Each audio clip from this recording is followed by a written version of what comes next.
Ya, mungkin Assalamualaikum warahmatullahi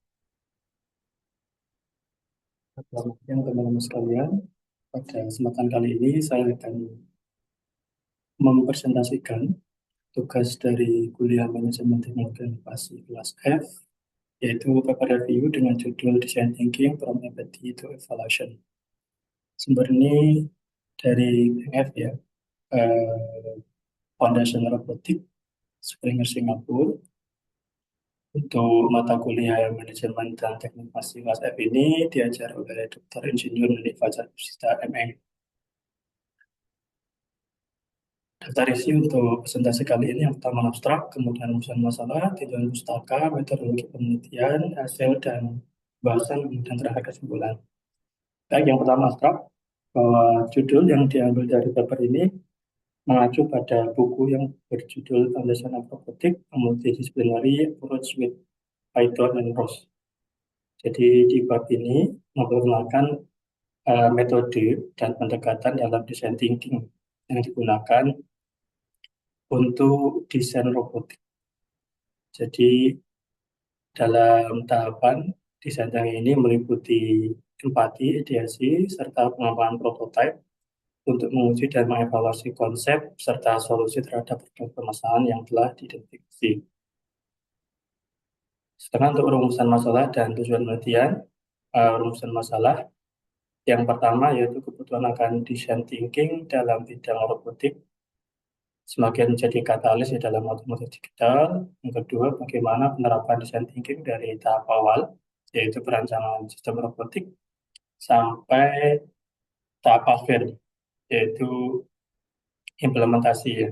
Jadi bagaimana design thinking ini bisa berperan dalam tahapan-tahapan tersebut. Kemudian untuk tujuan penelitian, eh, yang pertama membantu desainer maupun non-desainer untuk berempati, belajar mengembangkan dan menetapkan berbagai kemungkinan kreatif. Jadi empati itu salah satu tahapan yang ada dalam design thinking. Kemudian untuk tujuan yang kedua yaitu untuk memahami pentingnya design thinking dalam perancangan robotik.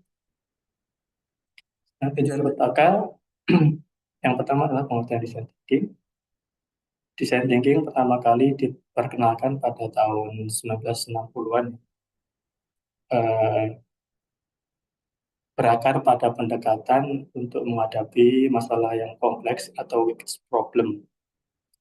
Sehingga design thinking merupakan metode untuk memecahkan masalah-masalah kompleks yang memerlukan pendekatan kualitatif yang sifatnya sebagai pemahaman mendalam terhadap manusia. Jadi kekuatan utama dari design thinking ini adalah kemampuannya untuk melibatkan pemangku kepentingan atau pengguna atau user atau human ya untuk menciptakan solusi inovatif sehingga solusi yang diberikan memang benar-benar sesuai dengan kebutuhan dan keinginan oleh pengguna. Sehingga diharapkan dengan pendekatan itu desain atau sistem yang dibangun benar-benar menjadi solusi yang inovatif. Kemudian untuk model design thinking ternyata tidak cuma satu, ada banyak ya. Cuman kita coba bedah beberapa step dari 5 model. Yang pertama adalah double diamond yang ditemukan pada tahun 2024. Di sini ada 4 tahapan, mulai dari discover sampai deliver. Kemudian model discool ditemukan pada tahun 2005, dimulai dari tahapan empati sampai terakhir testing. Kemudian metode yang kedua, modelnya adalah Ambrose and Harris, ditemukan pada tahun 2009, dimulai dari tahapan define sampai terakhir learn, setelah implementasi. Kemudian tahun 2012 ada lagi model namanya EDU Education, dimulai dari tahapan discovery, kemudian interpretation, ideation, dan terakhir evolution. Yang terbaru yaitu Kurs Tom tahun 2018, ada 4 tahapan. Yang pertama, contact and problem framing fase sampai refining fase. Namun, semua tahapan-tahapan dalam metode design thinking ini sebenarnya tidak bersifat linear ya. Jadi dia tidak harus kayak waterfall. Kalau satu tahap, baru selesai, kemudian baru tahap yang lain. Tapi dia bersifat evolusi. Maksudnya apa? Maksudnya dari tahap ke satu, kemudian tahap kedua itu pun bisa balik ke tahap yang pertama ketika memang dirasa hasilnya itu tidak selesai. Kemudian tinjauan style yang kedua adalah terkait ala desain 1.0 sampai 4.0 dan desain robotik ya. Jadi desain sendiri dia ada tahapan dari 1.0 sampai 4.0. Yang pertama 1.0 itu masih tradisional, dia berfokus pada pembuatan solusi desain dalam bentuk website, logo, dan poster. Contoh dalam desain ini adalah embodied facing product dari robotik. Kemudian untuk desain 2.0 ini lebih ke service and product design. Jadi berupaya mengoperasi masalah rumit yang terkait dengan pengalaman manusia melalui produk dan layanan. Seperti desain wujud atau mana produk robotik. Jadi desain 1.0 sama desain 2.0 ini masih sama bersama ya. Dia fokus pada embodied design dan robotik. Kemudian desain 3.0 realization and transformational design ini sudah mulai pada masalah yang kompleks dan kolaborasi bersama antar timnya. Tujuannya apa? Tujuannya untuk menemukan inisiatif, ide-ide dalam proses perubahan organisasi. Sedangkan yang desain terakhir yaitu 4.0, dia social transformation design. Jadi tidak hanya fokus pada perubahan organisasi, tapi juga eh, impact terhadap komunitas sosial. Jadi dalam ini misalkan ketika kita ada solusi itu terhadap ketersediaan tenaga kerja, kemudian efek dalam lingkungan dan sebagainya ini desain 4.0. Dia lebih expand daripada desain 3.0 yang fokus pada organisasi atau pengurusan desain untuk internal. Kemudian metodologi penelitian yang kita pakai pada penelitian ini adalah metode design thinking model double diamond yang dia memiliki 4 tahapan. Yang pertama discover, kemudian define, develop, sama delivery. Bisa kita lihat di 3.1 ya. Jadi model diamond itu ada discover sama define, jadi kelompokkan pada ide untuk menemukan permasalahan, kemudian develop sama deliver itu lebih ke solusi. Baik, kita masuk ke yang ke, nah itu hasil dari pembahasan. Seperti yang saya sampaikan tadi bahwa kita mengambil design thinking model double diamond yang pertama discover. Discover ini membantu desainer maupun non desainer untuk memahami atau berempati. Jadi bukan hanya sekedar berasumsi terhadap masalah yang terjadi, masalah yang dihadapi oleh pengguna, masalah yang dihadapi oleh user. Nah, empati ini kalau dalam model D-School dia memang mengeksplor ya, bisa dalam bentuk wawancara, dari wawancara atau survei atau kuesioner gitu ya, yang ujung-ujungnya dia nanti ada tool, yaitu yang pertama untuk empathy mapping sama persona persona yang mendeskripsikan permasalahan, kemudian kendala-kendala yang dihadapi oleh uh, user atau pengguna. Nah, dalam langkah empati ini ada 4 tahapan. Yang pertama mengamati atau observe, kemudian melibatkan diri atau engage, dan mendalami pengalaman atau immerse. Ya, seperti yang tadi ya. Baik, kemudian kita masuk ke discover tool. Seperti yang tadi ada 2 tool dalam discover yang kita bahas, yaitu yang pertama empathy mapping, yang kedua personal. Oke, yang empathy. Jadi kemampuan berempati dan memahami mereka yang terdampak adalah suatu masalah yang merupakan kunci dari desain. Karena dari sinilah kita berawal untuk mendapatkan data-data yang valid, tidak hanya asumsi, tapi memang itu fakta real. Makanya dalam empati ini diharapkan memang kita langsung terjun dia. Bisa dalam bentuk wawancara, bisa dalam bentuk kuesioner, bisa dalam bentuk uh, observasi gitu ya. Sehingga kita bisa mendapatkan data yang valid ke user atau pengguna. Nah, ini ada for quadrant ya, bisa dalam bentuk saya apa yang dikatakan oleh si pengguna, kemudian tik pemikiran mereka, do apa yang dilakukan terhadap masalah ketika ia menghadapi masalah, sampai feel apa yang dirasakan ketika dia mendapat masalah. Nah, dari empati ini kita akan mendapatkan persona, yaitu model referensi yang memberikan kelompok pengguna tertentu. Jadi diidentifikasi dari permasalahan tadi, sehingga kita bisa tahu si A ini sosialnya gimana, goalnya apa, kemudian berdasarkan kebayaan apa. Jadi kita menggambarkan si pengguna dari eh, project atau dari sistem yang kita bikin. Kemudian masuk tahapan yang kedua yaitu define. Tim desain mengelompokkan tema dan merangkum temuan kualitatif dan kualitatif menjadi wawasan yang akan membantu pengembang solusi desain. Dan setelah kita mendapatkan data-data, kita kelompokkan, kita mendefine ya. Untuk apa ini tujuannya adalah mengembangkan pemahaman yang mendalam tentang pengguna dan melalui desain.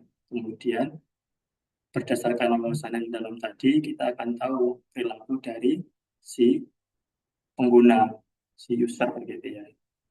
Dari situlah kita akan bisa membuat namanya journey mapping. Journey mapping itu ya pengalaman si user ketika dia menggunakan sistem atau menggunakan peralatan yang kita desain sesuai dengan tahapan-tahapannya. Kapan dia happy, kapan dia bad mood, gitu ya. Dari situ kita akan tahu nanti ke tahap selanjutnya. Oke, kita tahap yang ketiga, tadi yang pertama adalah discover, kemudian yang kedua define, yang ketiga adalah develop. Nah, dua konsep dalam develop ini ada ideate sama prototype atau ideasi. Yang pertama ideasi, tujuan dari ideasi adalah untuk menghasilkan ide, konsep, dan alternatif desain yang radikal. Dan untuk prototype, ya biasanya prototype itu pembuatan ya kayak simulator gitu ya. Pembuatan prototype ini melibatkan membangun, memvisualisasikan, dan membangun konsep dasar menjadi ide-ide yang dapat dipahami, didefinisikan, dan dipertahankan bersama. Nah, tujuan dari prototipe ini adalah untuk menguji ya, menguji sistem barang kalau sini robotik yang kita kita bikin itu apakah sudah sesuai dengan apa yang diharapkan oleh pengguna, apa yang diharapkan oleh user. Nah, beberapa tool yang bisa kita pakai pada tahap develop ini, yang pertama adalah prototype, baik itu low fidelity maupun high fidelity. Maksudnya apa? Kalau low fidelity itu adalah prototipe yang lebih bersifat kasar, kayak gambaran awal ya, gambaran awal. Kalau kita contohkan di sini, seperti kita mau bikin sistem informasi atau website di mobile ya. Jadi kalau fidelity itu masih hitam putih, masih mock-up, gambar-gambar gitu ya. Cuman kalau high fidelity, dia sudah smooth, sudah ada warnanya, kemudian gambarnya lebih real gitu ya. UI UX-nya sudah bagus, itu high fidelity. Ini bisa kita gunakan sebagai tool di tahapan develop. Kemudian yang kedua adalah role playing. Ini yang tool kedua. Role playing merupakan alat presentasi yang sering digunakan selama sesi code design atau desain bersama. Metode ini menjelaskan ide layanan atau produk dengan cara memperagakan skenario contoh. Jadi mempraktekkan. Kalau di sini ya kalau kita desain alat bantu orang yang kita, maka kita gunakan itu prototipenya digunakan oleh orang itu. Bermanfaat enggak gitu ya. Kemudian nanti kita akan dapat feedback kurangnya. Baik, tahapan 4 uh, adalah deliver. Deliver itu setelah kita pengembangan desain atau prototype ya, yang prototype ini datanya kita ambil dari tahap sebelumnya define, yang sudah kita pilih-pilih, mana-mana define juga merupakan representasi dari discover untuk masalah ya. Jadi ini deliver untuk kita ya sudah kita deliver, kita kasihkan ke user. Jadi setelah desain terperinci dan produksi selesai, solusi yang diluncurkan akan dipasang secara fisik atau diterapkan secara digital ke dalam lingkungan bisnis, tergantung pada jenis proyeknya. Nah, tool yang bisa kita pakai dalam tahapan ini adalah decision metric.